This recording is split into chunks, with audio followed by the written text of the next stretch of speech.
Hello नमस्कार, मी doctor Sunil Janbandhu आणि आज आपण बघणार आहोत सायटिका समस्या, त्याचबरोबर नैसर्गिक आणि इलेक्ट्रोहोमिओपॅथी उपचार. सायटिका समस्या ही सायटिक मज्जेच्या दबावामुळे जी खालच्या पाठीतून सुरू होऊन आणि ते पायापर्यंत पोहोचते. खालच्या पाठीतून आणि एका पायाच्या मागच्या भागातून खाली वेदना होतात, जी दाहक, जळजळीची किंवा विजेच्या धक्क्यासारखी असू शकते. सुन्नपणा किंवा चिमटी लागण्यासारखे, पाय किंवा बोटामध्ये सुन्नता येते, चिमटी किंवा अशक्तपणा लागतो, स्नायूंची स्पाझ, कमजोरी किंवा चालण्यात अडचण होते, विशेषतः एका बाजूला. ही लक्षणे जर तीव्र असतील तर दीर्घकाळ टिकत असतील तर ताबडतोब डॉक्टरांचा सल्ला घेणे गरजेचं आहे. यामध्ये आपण नैसर्गिक उपचार पद्धती करू शकतो. सायटिका ही नैसर्गिक उपचार हे घरगुती आणि सुरक्षित असतात, जे वेदना कमी करण्यासाठी आणि हालचाल सुधारण्यासाठी मदत होते. हे उपचार स्वतः करू शकतात, पण डॉक्टरांच्या सल्ल्याने. थंड आणि गरम पॅक थेरपी. सुरुवातीला 48 ते 72 तासाचा बर्फाचा पॅक 15-20 मिनिट वापरा, जेणेकरून सूज कमी होईल. नंतर गरम पॅक वापरा, जेणेकरून रक्तप्रवाह वाढेल आणि वेदना कमी होतील.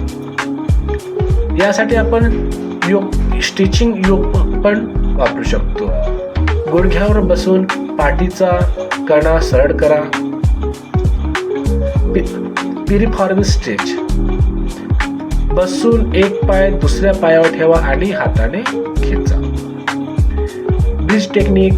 पाठीवर झोपा आणि उचला. हे आपल्याला 10 वेळा करायचं आहे. कमी तीव्रतेचा व्यायाम, जेणेकरून चालणे, पोहणे किंवा सायकल चालवणे हे दररोज आपल्याला 20 ते 30 मिनिटे करायचे आहे. त्याच्यामुळे स्नायू मजबूत होतात.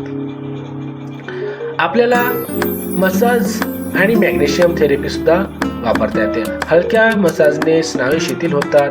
मॅग्नेशियम सप्लिमेंट डॉक्टरच्या सल्ल्याने घेतल्याने मज्जेच्या जळजळ कमी करते.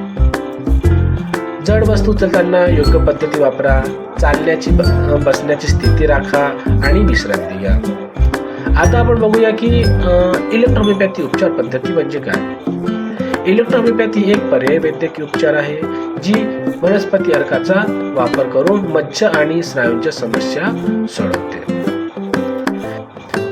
बसून एक पाय दुसऱ्या पायावर ठेवा आणि हाताने खेचा.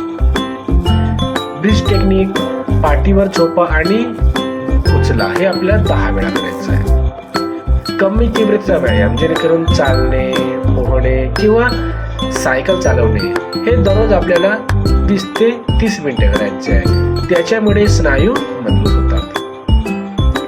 आपल्याला मसाज आणि मॅग्नेशियम थेरपी सुद्धा वापरता येते. हलक्या मसाजने स्नायू शिथिल होतात.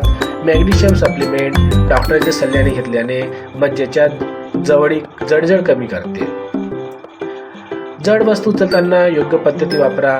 चालण्याची बसण्याची स्थिती राखा आणि विश्रांती घ्या. आता आपण बघूया की इलेक्ट्रोहोमिओपॅथी उपचार पद्धती म्हणजे काय. इलेक्ट्रोहोमिओपॅथी एक पर्यायी वैद्यकीय उपचार आहे, जी वनस्पती अर्काचा वापर करून मज्जा आणि स्नायूंच्या समस्या सोडवते.